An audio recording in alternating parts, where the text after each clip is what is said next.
Welcome to I think it's our fourth episode on how to make it big on Periscope and Meerkat. So today we're going to get specific tips on Periscope and Meerkat, and I brought in some experts to help us get the value out of those platforms. I'm going to remain skeptical. I'm hoping they can convince me that these two platforms are one to join. I've yet to Periscope. I've yet to Meerkat. I just don't think I'm interesting enough. So I'm very interested in what these three guests have to say. And as a reminder, we're about how-to content, not fluffy marketing stuff that I hear a lot. You probably hear a lot. And to ask questions, hit /Q and then the question on the right-hand side. And please, all, if you will, right now, go tweet out the blab on the left-hand side. Left, right. Left is for the tweet, right's for asking questions. And then subscribe to the guests. It's easy. It's just a check mark over their picture and give props when they're answering questions you like. And if you don't like them, then let them know about it in the comment section. And then lastly, we created a Periscope guide for you. You can find it in the right-hand side of the show here. I'm just going to input it in. Let's see if we can get Geoff back in there. Okay. Let's get started. Okay now? Yeah, we can hear you now. Just in the nick of time. Just in the nick of time. Just like you, Geoff. Exactly. Okay. All right. So let's get started.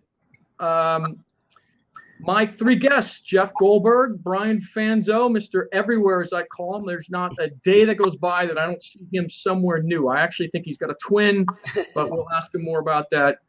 And then here to class up our act is Victoria Fratz, and very interested in how she's doing it on Periscope. So let's jump right in. So to my three guests, and we'll start with Brian since he was the earliest to arrive. After you introduce yourself in 15 seconds or less, briefly tell us two things. How many live streaming fans you have, then answer the question, Periscope or Meerkat. Let's start with Brian. So Brian, I'm a change evangelist. I like to help brands and thought leaders look at new technology, not to make their life more difficult or for technology's sake, but to actually make themselves more productive or add value. Total fans, I'm not sure actually total fans on Periscope or Meerkat. I can say somewhere north of 10,000 followers on Periscope. Crazy thing is Meerkat I was on Meerkat first, long before Periscope, and I have a lot bigger following on Meerkat these days. But I will say I am now on the Periscope bandwagon and Meerkatting a lot less than I used to. And that cheers me up a little bit to say I'll give a little bit more backstory on that because I love and bleed Meerkat Yellow in many ways.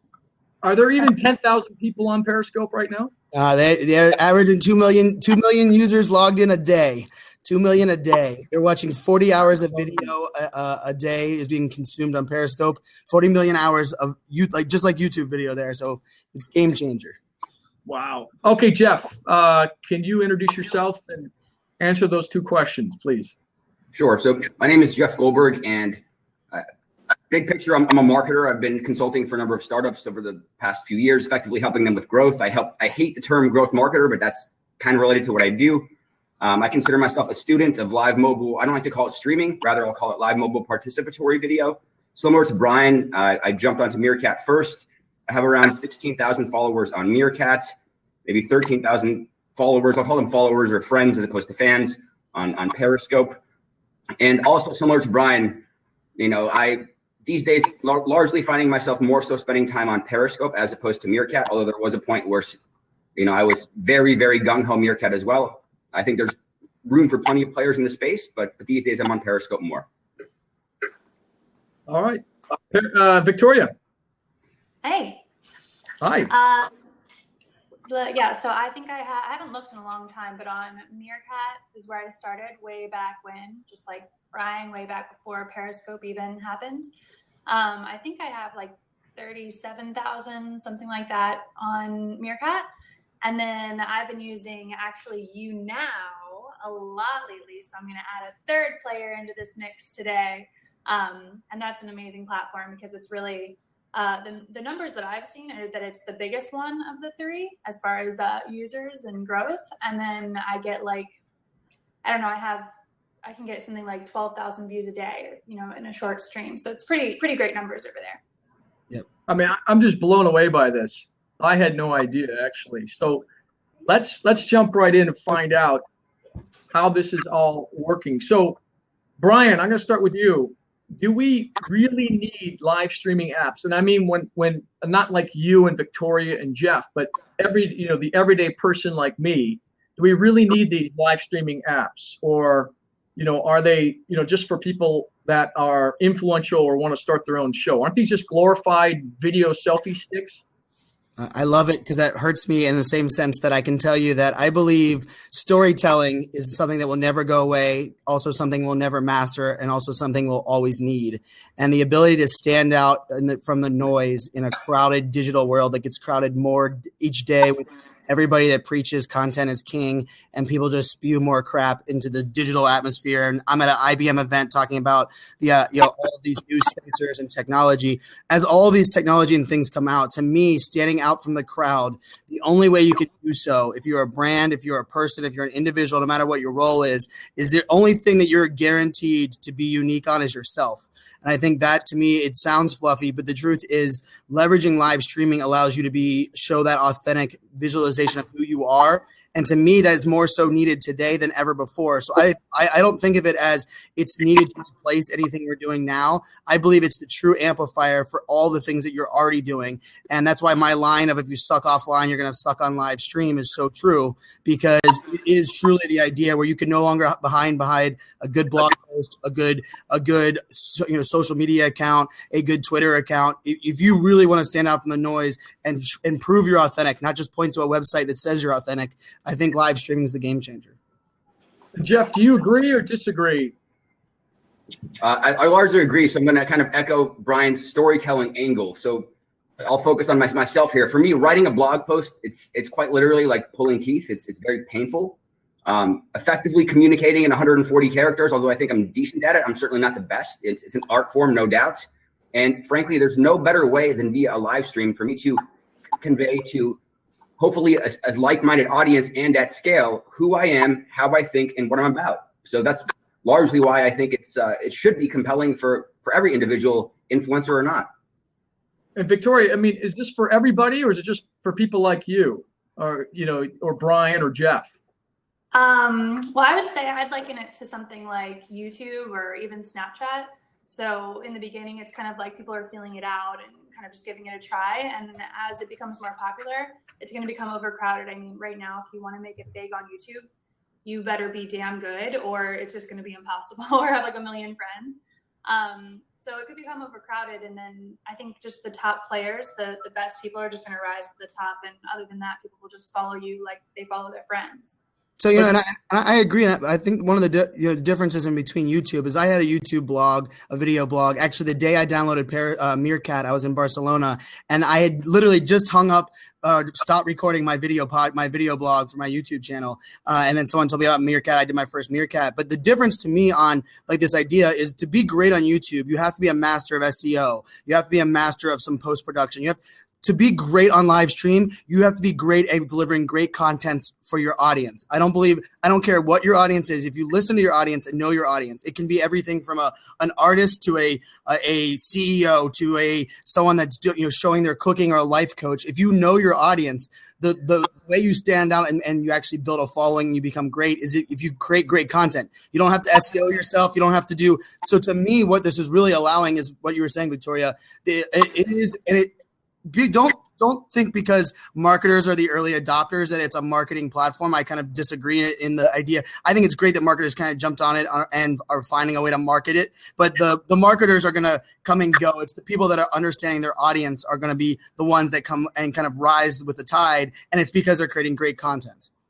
But Brian, do you think everybody's that interesting that anybody could just start a Meerkat or Periscope and just start talking, that it's going to be that interesting? Is it imperative for everybody to do this? So I think it's not everybody is that interesting. Everybody has a story to tell. So I think ultimately you don't need to add value on Periscope. You don't need 100 people watching every your broadcast. You don't need, ultimately if you're conveying your message and telling your story, it's a great way of doing that. But to Geoff's point earlier and what he describes it, I don't think anytime I jump on Periscope or Meerkat, what I'm doing is not me talking. It's me delivering some content and engaging with the audience. If you face, my rule is if you have the phone further away than your arm, you're not using this technology right, because you can't read the comments. And honestly, the conversation back and forth and the dialogue is why the three of us have really built an amazing community on there. It's not because we have something amazing to say all the time, but we're having conversations with our amazing audience all the time. And I think that's the difference between what this is and what some of the other live streaming platforms are, because we're able to have a conversation. It's not me just talking and spouting out as if I'm a selfish, egotistical, person that knows everything. I can guarantee the three of us probably say I don't know or laugh or say good point on our Periscopes more so than we say we know everything. So, okay, Geoff, real quickly, what if you're a stay-at-home dad? Does it make sense? I'm just trying to find where's the line between should we do it or shouldn't we do it? Or should it just be marketers that are on there? So I think it's also important to make a distinction between those who are content producers, so streamers, and those who are viewers. It's called live streaming, but the reason I prefer to view it as live mobile participatory video rather is you need to have a balanced ecosystem, right? Those content producers are going to, the whole point is to interact and engage, and equally important are those viewers, right? So for that stay-at-home father, maybe he's a Mets fan. I was watching the Mets game last night, for example, and I could watch it on TV, but I think it adds a whole different element if I'm watching this similar stay-at-home father who is watching from the bleachers with his son, and you can hear their interaction, their engagement. You can see from the fans' perspective, right? So it's important to make that distinction, that not just to focus on, is this someone that the stay-at-home father should be using as a streamer, but also just more generally speaking, broadly speaking, as a viewer. I think that can add utility in many situations. But Victoria, should we be holding a phone out in front of us while we're talking to our own son? I mean, is that really what we should be doing? I don't know. I mean, that's a good question. It just depends. It's up to you. What kind of household do you want to have? Do you want to have a son that's really like into live streaming? I mean, real story. This summer, I've been at parties where I'm at like a big party in the hills or something, and I'm sitting there like walking around the party like this, like interviewing people over there, like showing people this. Let's take a look at the hills, da da da. And some people at the party were like, could not roll their eyes at me hard enough, like, girl, get off your phone nonsense. And so other people were like, oh, I get it, that's what she, like, I committed my life to showing. I knew that my viewers wanted to see it, so I cared more about showing it than being at that party. I don't, people stop inviting me to parties after a while, but Well, I think that's a good point, though, because I think communication has changed, and just because someone's looking at their phone doesn't mean they're not social. And I think that's kind of the way that, I look at it. And so when someone's at an event, like Geoff was saying, maybe that's not the way that we are always looked at as, someone's, because you're talking into your phone or you're doing the live streaming aspect. But last night I was sharing, or 2 nights ago, I was at the Neon Museum here in Las Vegas, and there was 75 influencers here, but 1,180 people watched me give a tour of the the Neon Museum. I brought them along with the experience with me. So ultimately, in my view, I was not only engaging and providing value in that live experience, but I'm now bringing 1,000 more people on that journey. I think that's kind of what, Victoria, I completely agree. And I think the issue becomes, does it take away or stop us from doing something else, right? Is it preventing us to be, are we losing connection with the people that are directly in front of us? And maybe that's on purpose, because maybe they aren't adding value and we would rather engage. Because I think if we look at it and say, you're not sociable because you have your phone out or you're always looking at your phone, what sociable means, in my opinion, is completely different today than it ever has been before. And you just kind of have to look at it. It might not be for everybody, but it definitely doesn't mean just because someone's using the technology a certain way that they're not sociable or not, communicating with their people. I want to give a great shout out to that. I totally agree. All right. Well, I'm going to be the lone detractor. I don't think everyone should be live streaming, but that's just me. But let's continue on. I think you guys are very extroverted and you're interesting, so people want to tune in, right? Quite the opposite. I'm actually insanely boring, and I'm a huge introvert. He is. And I tell you what, Geoff, I watched Geoff. He was one of my favorite streamers that made me realize, because when I first got on there, I did think it was a lot of people kind of talking about themselves, to people, kind of almost like a puffing up your ego type, mentality. And there are people that do that. It's not sugarcoated, but I remember begging Geoff to show his face on camera because he was only using the back camera, giving people tours. I kept saying, Geoff Golberg, I love your content, but who the hell are you? Like, I want to see you on camera. But because he cared so much about the quality of content he was providing, the stories he was telling by providing access to stuff that the story about Geoff, I've said on stage at Periscope Summit, but my wife was not a fan of this of live streaming. Couldn't figure out where I would liked it. She's also not a huge fan of social media as a whole, the way that I use it, but she kind of respects me for doing it. But Geoff was streaming on the streets of New York City with a saxophonist that was playing the saxophone on the side on the street. And I turned it on. My wife's like, "What is that?" And Jeff's like, "Hey, Brian, I'm so glad you're in here. Submit your songs." So my wife's laying in bed submitting songs to a New York street performer. She fell asleep listening to that saxophonist. She woke up in the morning and said, I now love live streaming. It wasn't because Geoff wasn't interesting and didn't want to be the extrovert on camera, but he was providing great content for his audience, participatory, because I was able to submit questions. He even set the guy up with a PayPal account and got him on. But that Geoff is the true essence of that idea where you don't have to be an extrovert. You don't have to be the guy that's on camera, because what his great content is what's on the back of the camera far more than he's a great guy. I've been lucky to hang out with him now in New York a couple times. But Geoff, you're a great example that I think kind of breaks the mold of what people would say are more Victoria and I, where we're not afraid to not shut up and be on camera all day long. Okay. All right. Fair enough. All right. Let's go to the next topic.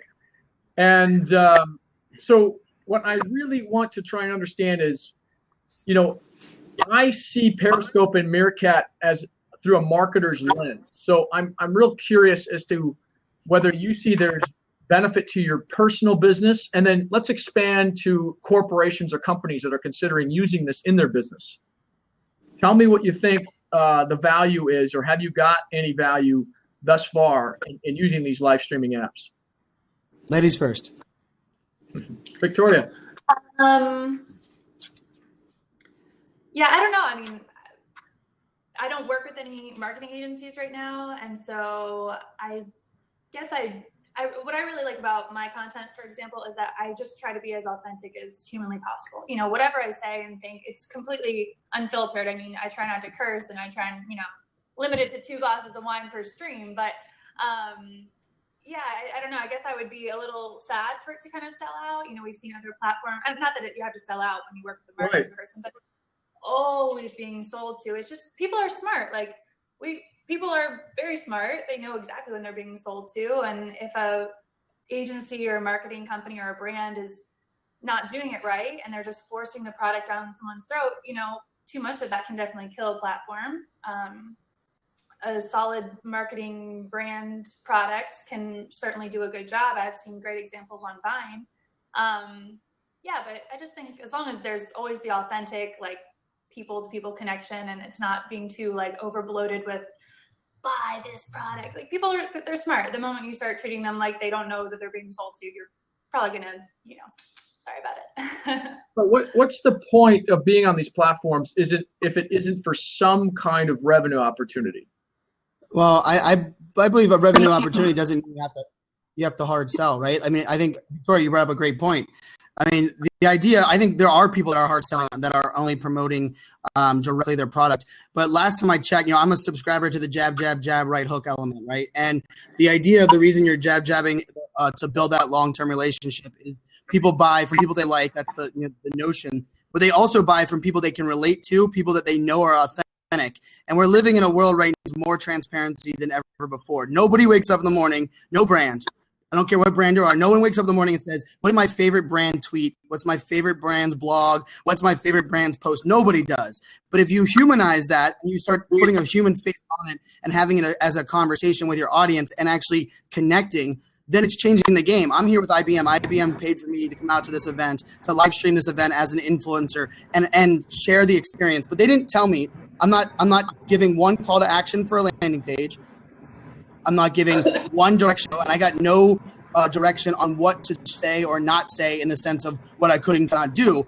Ultimately, what they believed is allowing me to share this access and experience with the world allows them for people to say, hey, how do they run influencer marketing? How invested are they in the industry? They see that through my eyes with no call to action, no sales. I guarantee it leads to sales. I'm educating and bringing something to a market and an industry that they couldn't reach if it was just targeted ads and some of the traditional other media. And I think that's an element that you don't have to sell on stream, in my opinion, to make money. A good example is I had, the amount of speaking gigs that I've got as my business because of my use of Periscope personally has been ridiculous. I booked 12 speaking gigs the week after Periscope Summit only because I was on Periscope.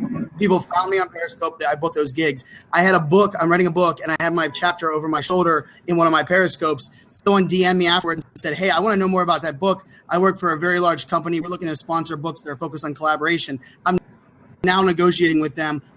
That all happened via Periscope, and I never gave a call to action. I never said I need a sponsor for my book or I want someone to pay me to speak. It became that authentic relationship that someone wanted to buy from me because I was having that conversation. Okay, and Geoff, what does live streaming do for you personally or your business? I see what Brian's saying about IBM.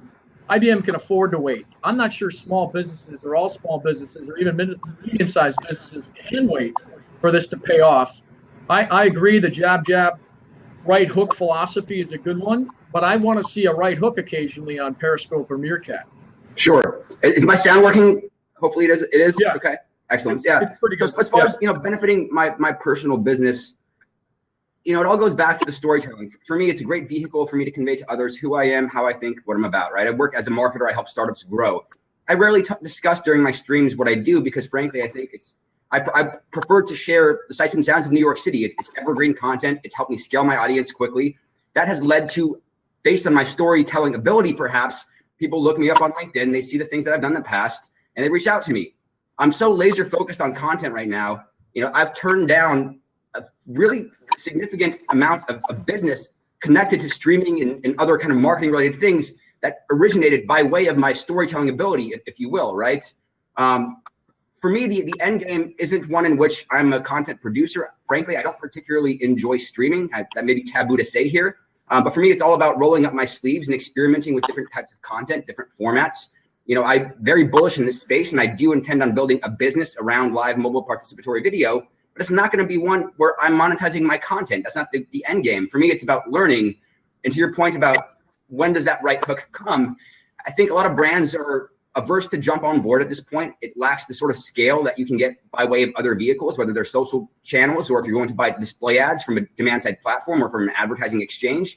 That reach is commoditized. When it comes to live streaming, it's still very nascent. There's not a large number of people using these apps.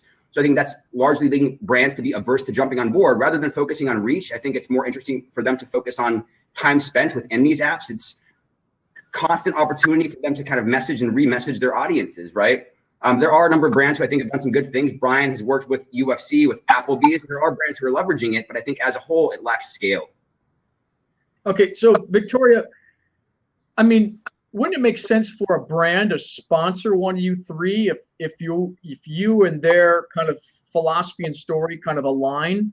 Or if you think of a Venn diagram, there's a big intersection there. Wouldn't that be one way for a brand to kind of take advantage of your popularity and to leverage that in order to get their message across? Now, it's got to be authentic. It's got to be subtle. It's not a direct product pitch.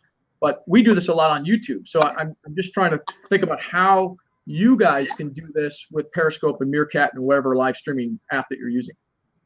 Oh yeah, 100%. Yes.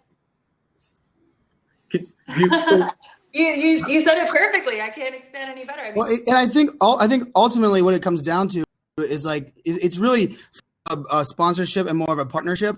And I think if you treat it like that, I think the crazy thing about live streaming, in my opinion, is with great power and great live streaming comes great responsibility. And in live streaming, if you accept the wrong brand, you sponsor the wrong thing, there's two things that are going to happen. Your audience is either going to be alienated and have no idea what the hell you're talking about, or the brand is going to realize everybody that's in your audience does not relate to them. So to me, finding that perfect marriage and the value, I can tell you I have sponsored, SAP sponsors my Blab show every single week. IBM sponsors one of my Blab collab shows. I've had multiple of my sponsored, but it's not easy because it has to be beneficial for both of us, but it also has to be relational to the audience for both of us, right? And I think that is the hard part. The big joke, because it came out, and I talk about it a lot, but a skinny jean company really wanted to sponsor me. For whatever reason, they targeted me for skinny jeans, and I don't wear skinny jeans.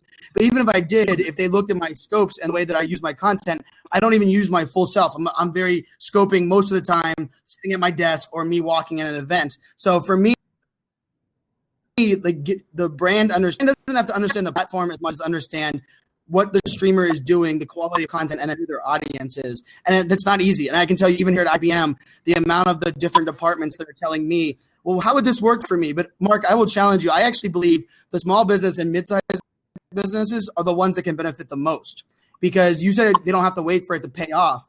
But for someone to decide to purchase something from Amazon versus going to a mom and pop brick and mortar store, the difference is I have to go out of my house, go get in the car. I have to make a lot of effort. Right. And for me, that effort becomes relationship, or they're providing me some kind of value that I can't get from Amazon.com, because Amazon can sometimes deliver it the same day. I think that value is the human aspect. So like there's a local store that I love, and they do every single Friday night. They give you a preview of their Saturday sale group in their store. And the lady just walks around and says, this is what we've decided to put on sale. She gives you a little tour, tells you what her thought process of why she marked these things on sale. All of a sudden now, when I go into that store, I'm excited because not only do I know that process, but I know the person behind that where Amazon sure as hell have no idea who's involved or what that's going on. So to me, a small business can have direct ROI in the sense of, build that relationship that ultimately makes me want to buy from you instead of Amazon. And Brian, one great example, when you're looking at small business in the brick and mortar space is, one that Victoria, myself, and you are all very well aware of by way of Meerkat, and that's the Funky Fairy, right?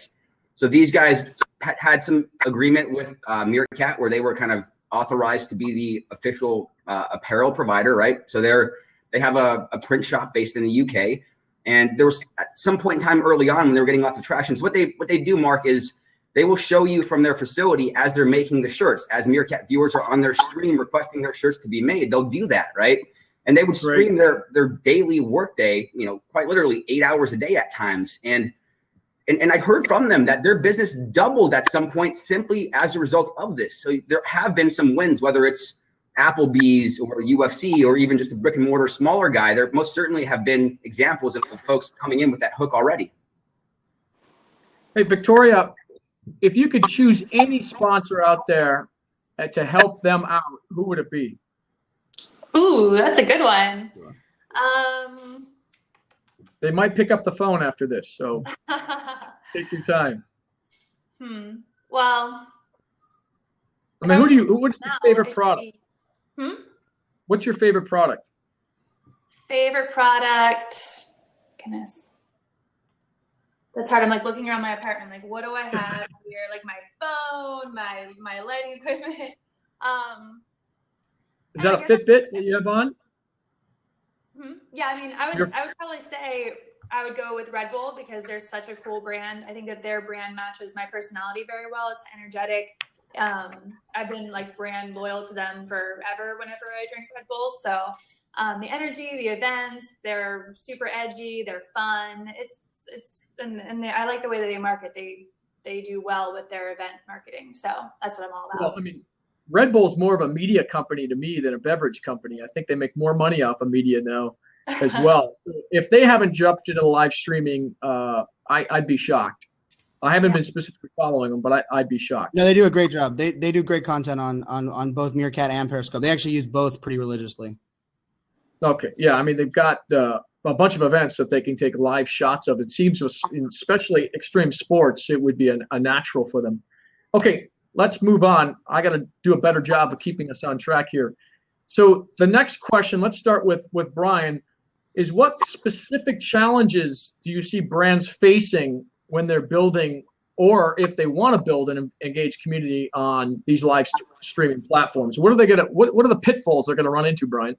So I think it starts with the idea that most brands are looking at it the wrong way. They're looking at which platform is best for them, and they're not starting with the idea of whoever they're going to put on live stream has to be trusted, right? And the reason that I believe like politicians can't handle live streaming is because they don't know how to tell the truth and they don't know how to say I don't know. And if you are, as a brand, or you are someone that, you know, or want to embrace this technology, you have to be willing to do both of those. And I think that's something that for a lot of brands, they go, well, I don't know which one, Meerkat or Periscope, they're too new. Well, you're looking at it the wrong way. And the concept there is, do you want to build a relationship with your audience? Do you want to kind of embrace this new, this new medium? And I can tell you, to get on, I ran the IBM master Twitter account yesterday. I did their very first Periscope for them on the IBM handle. It was 4 weeks of phone 5.5 steps backwards. We had Twitter that was there as well. Periscope even got involved in the conversation. But ultimately, it came down to they had to have not only trust in the people that are controlling that Twitter account, they had to trust me as an influencer. So they had a second layer of trust they had to worry about because I'm an outside source. Who knows what I could have done on that live stream? But I think the big piece for me for these, what they're getting hooked up, or what they're getting, to me, what they're looking at it incorrectly on, is they're looking at it as, because it's live means you don't have a strategy and you don't have a way to handle the unknown. And I actually think it's the opposite. When you build it out correctly, you can, I knew exactly how I was going to handle trolls, haters, IBM competition, all of that inside of that IBM handle yesterday. I knew exactly how I was going to handle that. Although it's live, I already had a strategy and I already had pre-canned things I was copying and pasting into the comment section if I needed to. And I think if a brand looks at it and says, it's live, it's too uncontrolled, we don't want to do it, I think control and perfection are an illusion. And if they don't realize that, they're quickly going to realize it. And I think if you start by saying, hey, do I trust the person that's on there, and let me just have a strategy before I go live, brands can really take advantage of it. Okay. Victoria, was it a perfect rollout for you when you started live streaming on Periscope, or did you make some mistakes along the way? Well, I actually don't use Periscope. So I use Meerkat and YouNow the most. And that's because Periscope just didn't mesh for me. It just wasn't the right platform. But when I started live streaming in general, yeah, it was like immediate, like perfect alliance. I hit the stream button and people started watching, and I was just like, oh, what's up, people? And just started telling stories. I mean, I like to talk and I like to go into detail, and that's the good thing about streams. They can be as long as you like. You can talk about what you like. People can partake. They can ask questions. And that's, I think, going back to your question about, brands, like what they can expect with, pairing with live streamers. I think that's the challenge and the great part. They can get advertising for like hours, like however long they want, like whatever the event that day is or the situation. They can have it as short as they like. And then, but they also have the unknown. Like, do they trust the streamer to, not say something that's off brand for them? That might be they're worried about. And Geoff, did you have a huge audience day one when you started live streaming, or did you have to build it? And if you had to build it, which I think everyone here had to, what mistakes did you, make along the way in order to, educate us on what to avoid? Sure. So I'll make it very succinct here, but before addressing the audience building, I want to quickly mention the point about challenges. And I think many brands, they're viewing participatory video in the same vein as they have live streaming. And live streaming has been around for a while. It's pretty vanilla. I think brands need to realize that this is very different. And the two are kind of tied together about growing an audience. Consistency is key in testing and experimentation. And similarly, brands on the surface, they're going to think, how is this different than YouTube? It's not different than YouTube. Why should I invest my time here? I don't want to build audience here. It's very different. You have to experiment with it. It's a completely different vehicle. So when it comes to audience building, I think consistency is key. Beyond that, interacting and engaging with all of the viewers. I don't mean that in a selective fashion. I'll admit I've been doing a pretty poor job following the comments here on Blab. When I stream on Meerkat and Periscope, I make it a point to address quite literally every single comment, and that could even be coming by way of trolls. So interaction and engagement is key. Okay, but what about any specific? As far as, it wasn't a success out the gates. I had 50 streams to begin with where I had 2-3 viewers. For me, this kind of pivotal moment was I was doing a stream on Meerkat, and this was the same day that Madonna had released a music video, I believe, on Meerkat. And as I frequently do, I was underground at a subway station on a platform, and I was streaming some musicians. And this was a really talented brass band. They're called The Lucky Chops. That's where you can find them on Twitter. And what happened was, as Madonna's stream ended, so there were a large number of people on Meerkat that wouldn't have otherwise been there. They came to see Madonna, so it was a great user acquisition vehicle for Meerkat. They all jumped into my stream. So this was a moment in which I had less than 200 followers on Meerkat, Mark, and over the course of half an hour, I had 1,500 people watch these guys perform, great brass band. And for me, this was this light bulb moment. Initially I was kind of using Periscope for more visual things, but this was a moment in which I realized that I don't have to have a huge following for content to be discovered. And I think that largely holds true on Periscope. So it's not going to be a success right off the gate. You have to keep plugging away at it. Okay. Hey, Brian, we're going to switch subjects again. This is my favorite part of the discussion. If I had 0 subscribers or followers on either Meerkat, Periscope, name your live streaming platform, what specific tips are you giving people for audience building on those platforms? So I don't believe you need a scheduler. I love the schedule piece of Meerkat. It's a great feature that I think is a huge separator. But I believe the biggest thing that you have trouble with is if you try to force your audience to do anything, they're going to say no. It's like my 5-year-old daughter. I tell her what to do, and she tells me no. But if you go and educate your audience where they're most engaged with you and let them know and understand the content and give them taste of it, they'll come find you for more of your great content. So for me, I don't care that you have nobody on Twitter even. I don't care. If your biggest audience is email marketing or the email newsletter, I will tell you that what I would recommend is you create a Canva graphic or a graphic. You start educating and putting drops of content, letting your email marketing, your funnel say, hey, just so you guys know, every single Friday I'm on this channel. Feel free to show up. And then the next email newsletter, if you guys missed it, here's a 5-minute clip. Make sure you follow up the next time. So for me, it's about educating your audience where your audience already is, and then kind of allowing them to come find you where on the live streaming platform, because it's not going to work if you're blasting it all out on live stream and you don't have a big audience. I mean, Grant Cardone's an exception, which is why Grant and I have a big disagreement at the Periscope Summit, because I'm not like Grant. I can't just download or Robert Scoble and download the latest app and be guaranteed my audience will be there. I do have to educate. I have to kind of build and kind of nurture that along. But I think I can prove it, because John Loomer was not on Blab very much, was not on he's on Twitter. John Loomer got on. It was about 1 a.m. in the morning, and John Loomer said, you know what? I'm gonna let my email newsletter team know that I'm live on Blab. Right now, I still believe it's the largest Blab ever on Blab. And it was at like 1 a.m. after a fantasy football draft. And it was because he let his email marketing audience know that he was on here. And all of a sudden, our numbers shot like through the roof. So we had more people on Blab than we could even know what to do with. And it wasn't because he had a live streaming audience or a Twitter audience. It was because he educated his audience and brought it to them on the platform they're used to engaging. So to me, it's not rocket science. But if you try to force people, like even IBMers here, I did not force IBM to do any of that. But what they did was they put my live stream on their website. They embedded it on their feed. They let the audience know, hey, this is where you're used to creating consuming content. This is what Brian's doing. And the amount of people that came running over to me and saying, wait, you're doing that from your phone? Oh, that's what that Periscope app is. And like, to me, it was like, well, if I went on over there and demanded them to educate them, they probably would have just like ignored me and said, that stupid guy, he chases every shiny object. But when you do it the other way around, they come find you. Okay, so the lesson really there is take your audience from other platforms to bring them over to these live streaming platforms. Is that right? Yes. Victoria, is that what you did, or do you have any other tips that you would suggest? Oh, I love this question because, everybody wants to do well on the social platforms. So here's what I recommend. If you have 0 followers everywhere, you're like, what do I do with social media? What is this? I definitely recommend just prep out your streams. Here's a good example. This guy, Drunk Voldemort, I don't know what his actual Twitter name is, freaking hilarious. It just popped up randomly on my Meerkat once. I click, what's Drunk Voldemort? This guy had painted his face like very, very pale. He made himself very pale.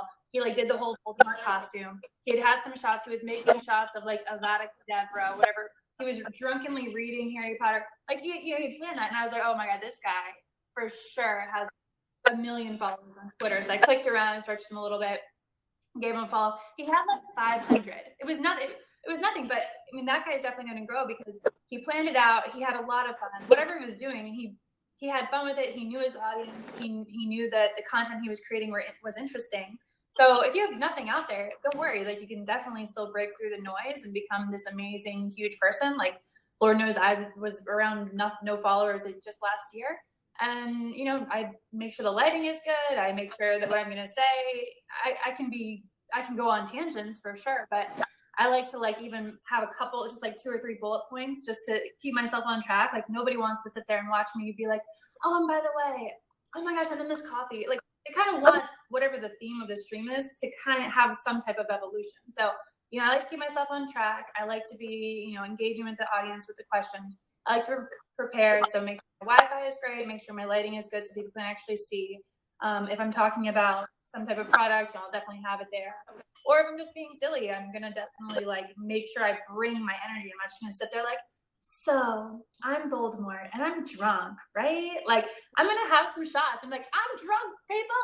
Watch me now, you know, like really bring it. So just be yourself and like do what you can do and people are going to definitely follow you. So yeah. Victoria, are you even old enough to drink? Of course I am. Oh, bless you, Mark. Hey, Geoff, as our resident introvert, I mean, you describe yourself that way. Let's say you had 0 followers. Also very boring. Also very boring too, Mark. I doubt that. But let's say you had 0 followers on any of the other platforms, you know, because Brian's bringing them from other places. Victoria probably is as well. How would you suggest a brand or somebody that wanted to build a following on one of these live streaming platforms? How do you suggest they go about it? It's very simple. You start by observing. You view what others are doing, whether they're individuals, they're brands who are early adopters. You start interacting and engaging with them and with others who are viewing their streams. You don't need to jump into streaming right away. Additionally, when you start streaming, there can tend to be this aversion about putting your face on camera. You can have it be facing outward, but viewing and lurking and checking out the streams of others. I spent the first 2 weeks on Meerkat doing nothing but that. I stream a whole hell of a lot, as many of you know, and I'm sorry for the notifications, but I spend an equal amount of time viewing the streams of others. And that's critically important, not just to listen, but to interact and engage. And as Brian spoke to at the Periscope Summit, don't say hello just to say hello and be noticed by others in the stream. Come with value, bring value when you interact and engage. That's the best way. That's my #1 tip. Okay. And Brian, on this subject, is there a tactic or a strategy about partnering with other very influential live streamers and maybe recommending one another's I don't know, live streaming events? Does that work? Big time. I think that's a key. I think, well, because my book is about collaboration. I believe collaboration is really ultimately the future of innovation. And I think collaboration of not only people that have different walks of life, but Geoff and I are a huge fan. I mean, you know, and I think this is actually, you have a perfect example here of our separate worlds of, you know, Geoff, Victoria, and myself. You know, we are living in 3 different, you know, different backgrounds, different people, provide different value to different audiences. I'm a huge fan of both of them equally for different reasons and different content they create. And I think what we are able to do by sharing, and you know, when one of us gets in one of the other scopes, or you're getting in other people's Meerkats, or you see someone sharing a graphic. I mean, my keynote at Periscope Summit was "We are greater than me." So this is that's my staple. I believe we together lift each other up, and we can educate people on who are doing great things. So for me, there's a lot of people that'll stream. And they'll come in my stream thinking that I'm going to promote or share them. But I focus really hard on promoting the people that I think are doing a great job.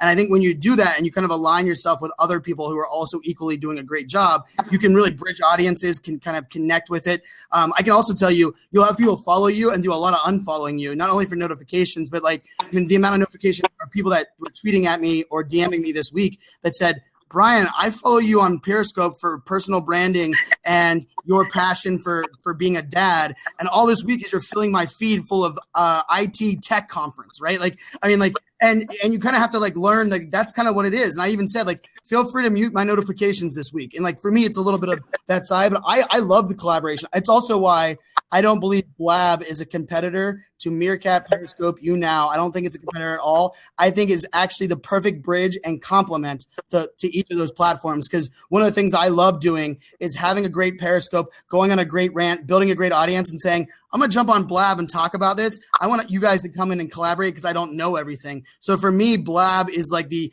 true essence of the collaboration. But you can do the same thing. Like when Geoff, and Vincenzo Landino, who's here Vincenzo's in the comments. We were all 3 in New York. What did we do when we were all 3 in New York? Took selfies together, jumped on live stream together, and all of our audiences can kind of share and kind of learn about each other. And I mean, you're doing a good job for it right now because I guarantee all 3 of our audiences are slightly different. yet all learning a little bit more about each other through this platform.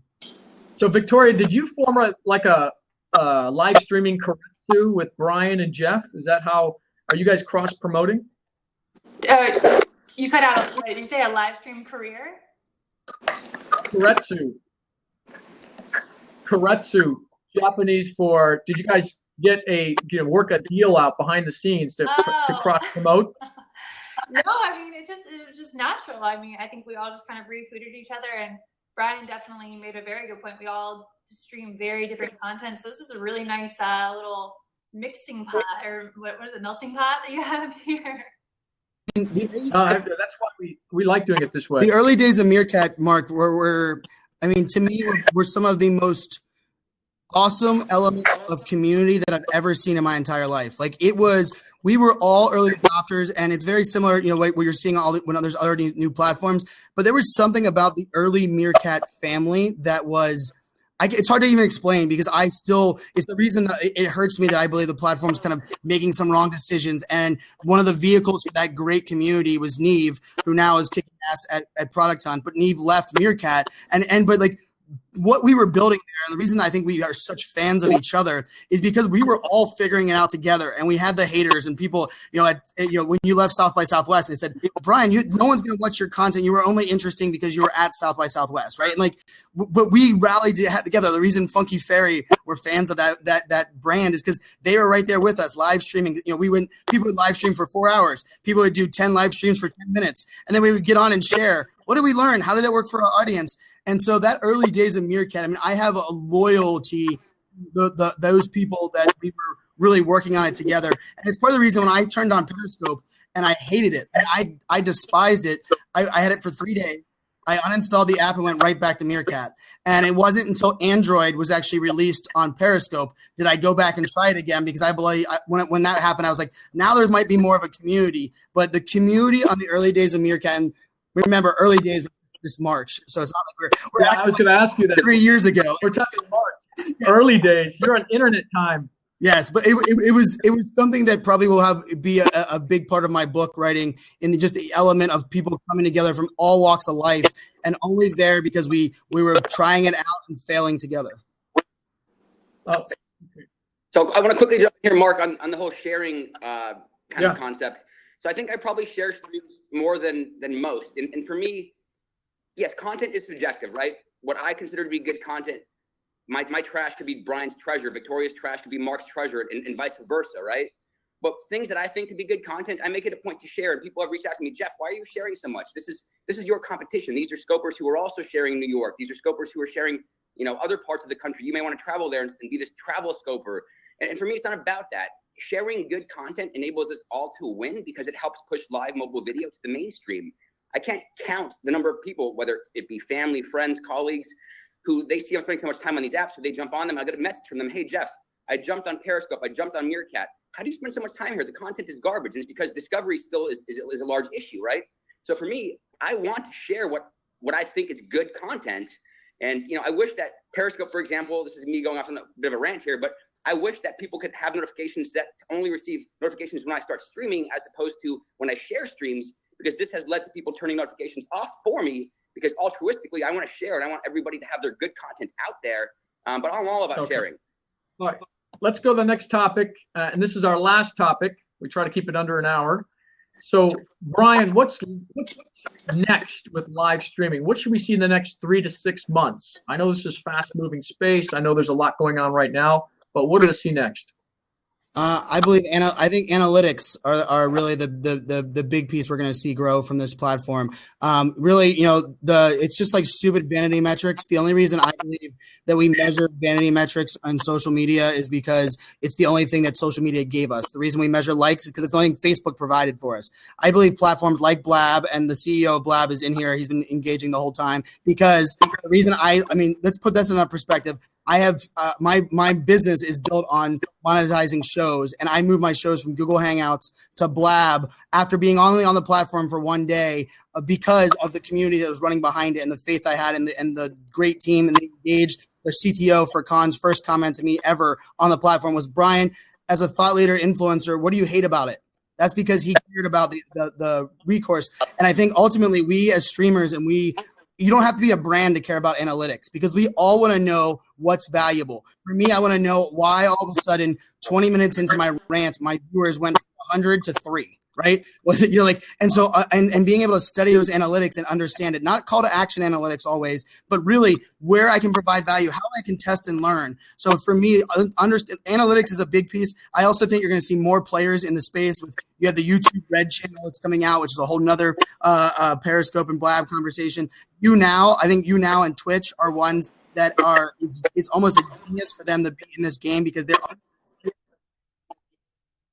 already doing it, have amazing, a lot. My audience, my direct demographic that I'm focusing on is not fully engaged in YouNow at the moment. So it's not something that I use as a streamer, but I love finding out how people use that content. So analytics to me is the big one. I think the next big one is you're going to see employee advocacy, where the element where these brands, they're just going to start sharing their employees on their live stream, because they're going to start realizing it's very easy.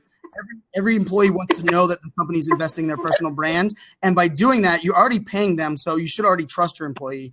And it's so easy to do. And the value and upside is amazing. I think, Hootsuite, the fact that Hootsuite shows their employees and what their culture is like, and it's not the Hootsuite logo or the marketing team, it's a developer. It's a guy that works in PR. Then there was a guy that worked in the financial area. They all got on the Hootsuite Periscope account and just shared their thoughts.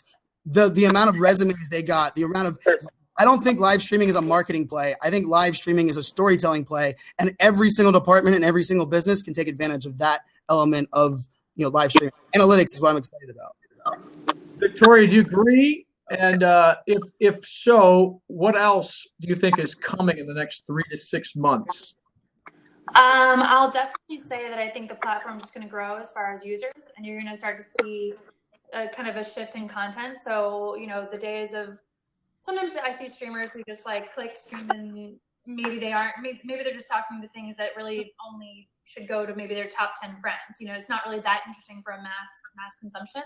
So I think you'll see people who want to make it a profession, want to be the next social media star. They're going to start going to these great lengths to make these extremely well, produced streams.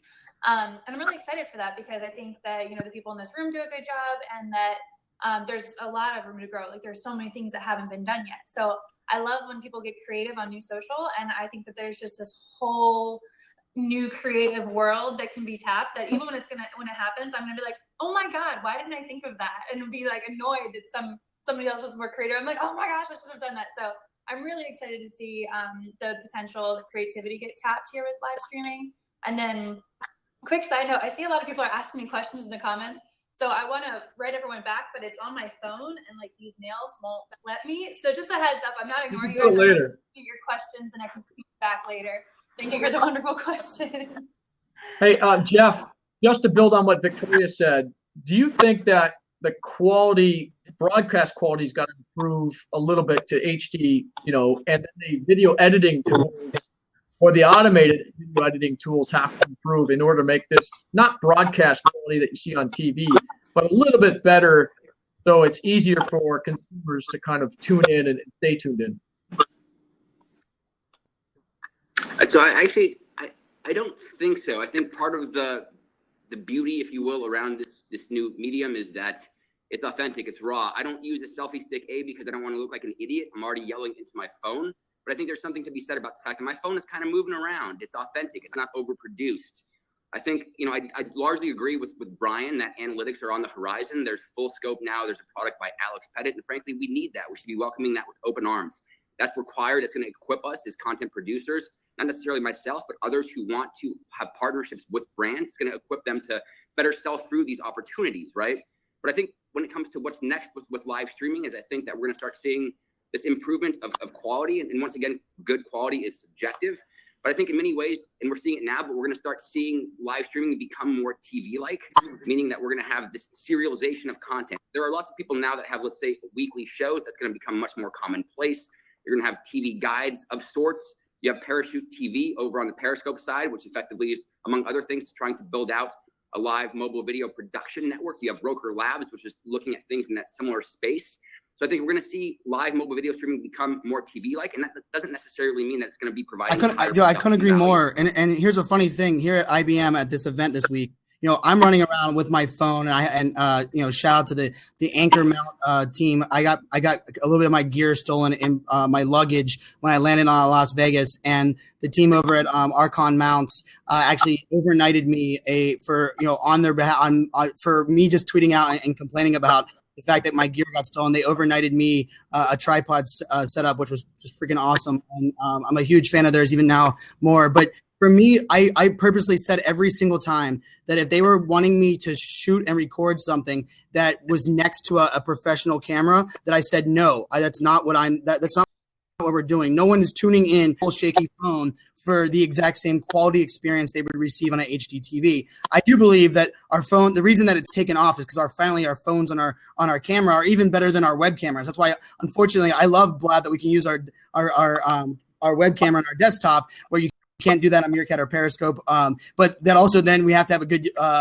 web camera, and oftentimes our devices don't. But I think actually on the quality side, I actually think what's really interesting about it is the more rough, the more real my content was at this event at IBM, the more successful it was with the live streaming audience, and the better response I got with the people that were there at the event. So it's an interesting element where they almost like the idea that it's not overproduced, overpolished, and perfect quality. They like the idea that sometimes you have to say, like, I didn't get to hear all that comment, and you almost have a little bit of noise, because it's kind of like, hey, we're all real. We all put our shoes and pants on the same way. And if you think of it that way, you don't ever have to worry about being perfect, because I was running that IBM handle yesterday, and I can tell you it was scary for everyone around me, and it didn't worry me a bit, because I knew my goal was not perfection. My goal was simplicity. I wanted to be able to put something in. I wanted to be able to click a button, and we had 48 people from around the world, 1,400 people watched that stream. 48 people asked a question that was answered on stage from the panel. So there's 14,000 people at this event, but 48 people who are not here were able to participate. And that simplicity, by using my mobile phone to do that, was what I was focused on, not perfection. Because if that's your goal, and you're worried about, like, when you upload this to YouTube, it's not as polished as like my friend Amy Savvy Sexy Social is. I'm not trying to compete with her from quality of content. I'm just trying to show what I can do using it in real time, using these mobile devices. And I think that's something we always have to remember, that it is part of the fact that it is so real and so authentic and so raw is really what makes it so great. And which is why I loved portrait video versus landscape, because how do you watch it on your phone? Most people, when they're holding their phone, hold their phone like this, not like this. You're not going to go around holding your phone like this when you're watching. So for me, knowing how your audience is consuming the content is equally as important as the quality of content that you're trying to put out. Okay. We got time for about 2 questions. So I apologize to everybody else. There's probably 30 in the queue here.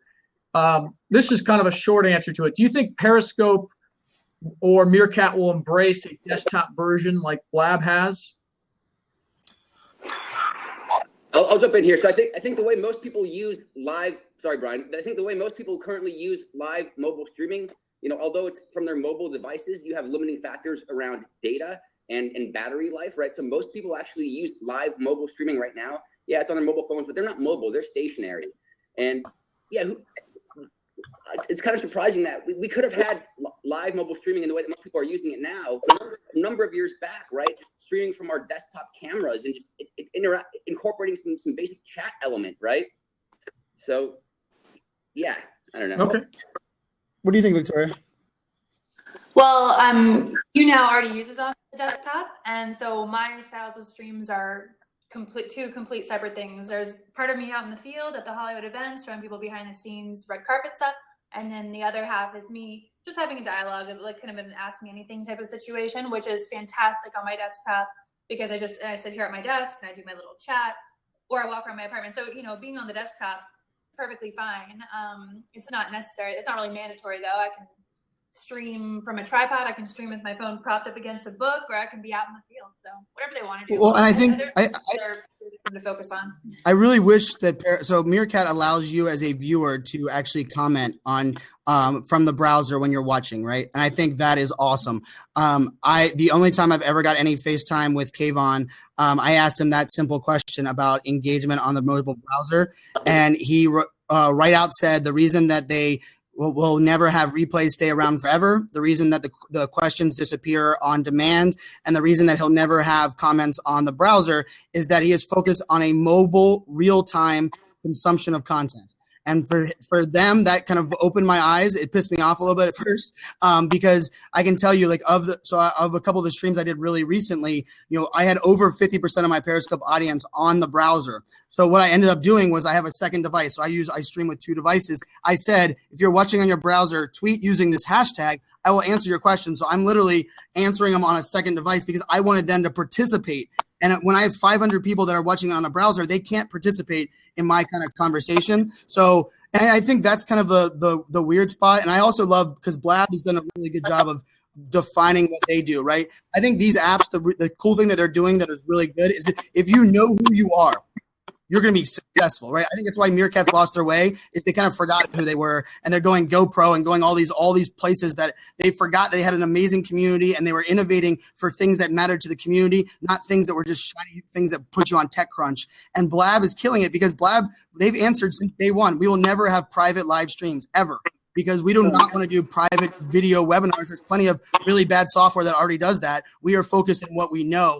And I think that kind of thing is kind of cool, because I think that's why these apps are being successful. And I'm going to study now, Victoria, more on you now, because I like also the element of knowing what different content you create. Because I can tell you, I create such different content in so many different vehicles. It is kind of hard to silo that and make that value for everybody.